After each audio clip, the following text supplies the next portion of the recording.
Gostaria de dirigir ao senhor Luiz Gabriel, da Prefeitura do Rio de Janeiro. Está sendo construída a obra da transposição do Rio Joana, na qual foi considerado um canal subterrâneo que passa por debaixo do Parque da Quinta da Boa Vista. O canal foi construído, causou um dano ambiental grave, pois este canal está funcionando como canal de drenagem que secou um dos rios do parque. Este canal não deveria ser revestido tal qual um túnel. Marco Aurélio.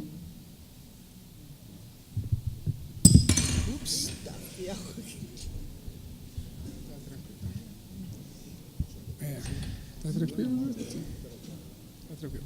Marco, eu não sei te informar, porque quem faz essa obra é o pessoal da Rio Águas, e a Rio Águas está ligada à conservação, não a obras, nem ao urbanismo, né? Que agora urbanismo e obras estão juntos. Mesmo assim, continua separado. Há uns anos atrás, eu fiscalizava as metas da prefeitura e esse projeto era uma das metas da Rio Águas. Então, eu acompanhei a evolução, mas não participei da parte de projeto, da verificação dos problemas da obra. Sei que ficou bastante atrasado, mas não sei informar mais do que isso. Continuando com você de novo, o Daniel, o nosso presidente, perguntou qual a expectativa em relação aos agentes políticos na aceitação da proposta do novo Código Civil de Obras, principalmente vereadores representantes de áreas informais. Então, a parte do Código de Obras, a gente fez uma série de apresentações para vários vereadores. Arrisco dizer que a gente já chegou a quase 30. Alguns, inclusive, da oposição. E a resposta tem sido... A gente já fez até um debate na Câmara com o pessoal da oposição, a resposta tem sido muito boa. Eles estão... Lógico que tem críticas pontuais, cada vereador, de acordo com a sua posição, faz algumas críticas, mas mesmo os vereadores de oposição estão de acordo com o espírito dessa mudança. Inclusive, esses vereadores mais ligados às áreas informais. Porque, como a gente falou, esse código, ele busca trazer para a formalidade muita coisa que hoje está informal. Eu posso dar um exemplo fácil. Você pega um bairro de subúrbio qualquer, pega uma Vila Kennedy da vida. É um bairro de lotes pequenos com habitação unifamiliar, né? É muito comum o pessoal construir uma outra casa, faz 2, 3 casas dentro do mesmo lote. É o pai que o filho casou, vai morar mais para o fundo, faz uma outra casa, o outro filho casa também, mora para lá e tal. Isso é muito difícil de legalizar hoje, porque você, quando coloca já a terceira casa, a gente começa a fazer as exigências de multifamiliar, de edifício grande, né? Apartamento do porteiro, área de lazer, vaga e tudo mais. O código está percebendo a diferença entre uma verdadeira edificação multifamiliar e um arranjo nesse sentido, de modo a facilitar essa legislação. Esses vereadores criam muitas leis de anistia, de procedimentos de legalização expresso para solucionar esses problemas. Muito disso a gente já está trazendo para a legislação nova. A gente entende que é mais fácil a gente controlar o processo do que dizer não e deixar a coisa fluir sozinha, sem controle. O Jordi, engenheiro civil do INPE, pergunta: é para impedir o avanço da favelização e da desordem urbana generalizada na cidade do Rio de Janeiro? Também, mas eu vou dar a minha opinião pessoal. O problema da favela ele é múltiplo. Um dos problemas está no Código de Obras. Eu diria que é um problema importante. Vou dar um exemplo bom. Eu trabalhei com o Sirquis foi secretário de urbanismo na época. Ele dizia para mim: Gabriel, o problema da favela, ele na verdade tirando o problema social, né, econômico, financeiro, ele na verdade é um problema duplo. Ele é transporte e habitação. É que não existe habitação social na cidade, não existe habitação de baixo custo, e o problema de transporte. Ninguém quer morar longe, tão longe, onde tem a habitação mais barata. Então, o pessoal cria habitação de baixo custo próximo do trabalho. E aí aparece a favela. Eu acho interessante essa visão, mas eu reconheço que existem outros problemas que acabam fomentando a informalidade. Do ponto de vista do urbanismo, a gente está tentando fazer o máximo que a gente consegue. Flexibilizar a legislação, trazer essas zonas, de algum modo, para a legalidade. E uma outra coisa importante dizer, existem favelas e favelas. Existem favelas que, você mudando a legislação no entorno ou dentro delas, a tendência é elas se regularizarem. Dou um exemplo que é Fernão Cardim. Ela é plana, teve um favela-bairro, teve reconhecimento fundiário. O problema fundiário é importante, o mercado não vai entrar numa favela que ele não tem a posse do terreno, legal, né? Então, nessa favela, o mercado está começando a pegar. Aos poucos, é uma favela que vai sumir, eu tenho certeza. Agora, existem umas favelas enormes, o Alemão, a Rocinha, onde é muito difícil você ir comendo pelas beiradas. Aí tem que ter uma ação mais forte do governo, vai incluir remoção, vai incluir reassentamento, vai incluir abertura de ruas, e aí já é um problema mais político e financeiro de maior monta, né? Já é um problema executivo, eu diria.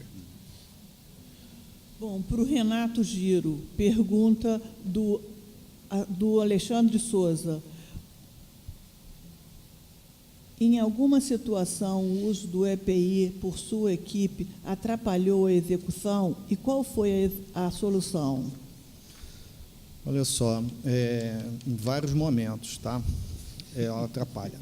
Às vezes é uma questão cultural. Às vezes ele não está habituado, né, a utilizar aquele EPI. E outras vezes ele tem até a razão de dizer, olha, não dá para fazer. Quando não dá para fazer, não dá para fazer. Então, agora a gente tem que avaliar. Eu acho que as coisas têm que ter uma razoabilidade, né? Tem que ser razoável. Existem as normas, elas foram feitas para serem cumpridas, e aquilo que a gente não consegue cumprir, a gente tem que propor mudar. A gente não pode mudar por si só.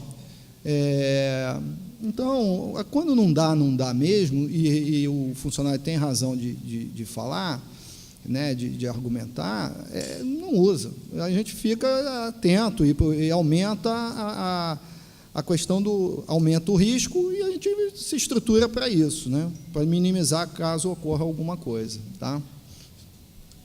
Para o Renato, de novo, os serviços agregados em segurança do trabalho são necessários junto aos serviços de implementação. Todavia, quanto à competitividade com as outras empresas, muitos deles não levam em conta esses custos de segurança. Ainda assim, dá para viabilizar a contratação, incluindo tais custos ou investimentos? Essa pergunta é do Jordi, do INPI. Jordi, olha só,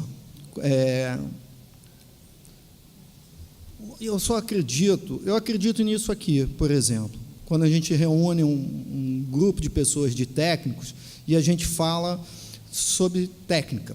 Eu acredito quando a gente dá uma palestra para os síndicos, porque a gente está passando informação.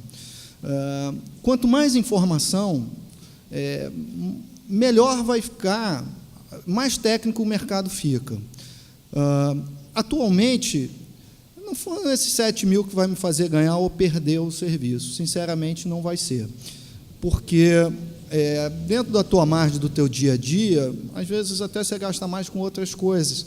O que eu quero dizer é o seguinte, eu tenho que passar, hoje de manhã, antes de sair para vir para cá, eu mandei lá uma proposta de um reservatório enterrado, e eu escrevi lá essas questões de segurança. Eu botei na minha proposta, informando as necessidades, porque o síndico ele não sabe. Não é só o síndico, não. O engenheiro também não sabe. Quais são? Não sabe, porque não é no nosso dia a dia. Então, eu sei. Então, eu estou vendendo isso. Pode ser que eu perca alguns trabalhos. Realmente, eu não tenho que trabalhar para todo mundo. Tem gente que não dá. Né? Ele realmente está visando, ele prefere correr o risco. Então, agora, num trabalho mais sério, mais técnico, eu acho que não inviabiliza, não. Tá? Num trabalho mais técnico, não inviabiliza, não.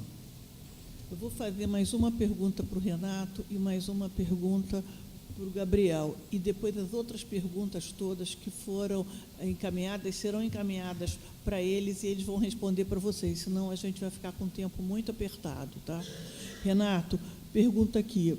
A cisterna que você apresentou teve que trabalhar em pontos muito distantes da visita. Você não pensou em abrir uma visita provisória num ponto mais extremo?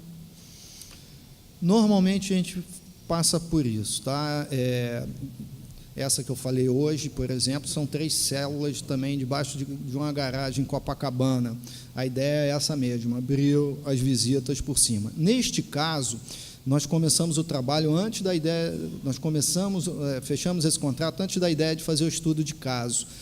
Tratava-se de uma garagem num subsolo, na barra, na beira de um canal, abaixo do nível da Avenida das Américas. Qualquer mexida naquela estrutura, no meio da garagem, naquele caso ali, e com o tempo que a gente tinha para fazer o trabalho, o estudo de caso, não me pareceu muito adequado. Até porque o estudo de caso era realmente com aquela situação, só uma ventilação. Mas sempre que puder ter 2 acessos é melhor. Nem que a gente abra e depois concrete de novo o piso. Eu acho sempre melhor, mas não foi o caso. Estou procurando aqui uma pergunta, desculpe.